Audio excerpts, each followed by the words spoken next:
So I think in Greek there are three words for life.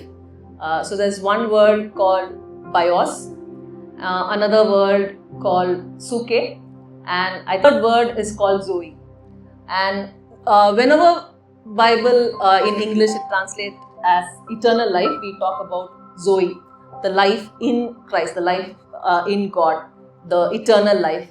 And bios is this physical life, it's this physical body.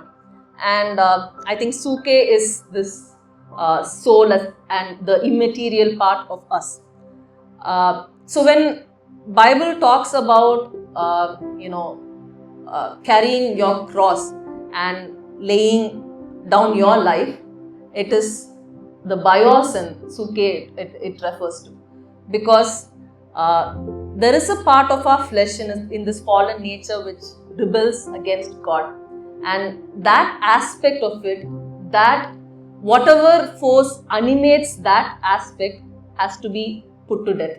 And that's the same verse which we read in Romans 8, where if by the Spirit you put to death the misdeeds of your body, so that is like a part of you is, being put to death. I remember someone telling me that let's say some part is dead and you put a stone on it or you hit it, will there be pain? No, it's dead, right? So when there is some aspect of sin in us, and when you are trying to lay it down or crucify there is pain. But once that part is dead, there will no more be pain.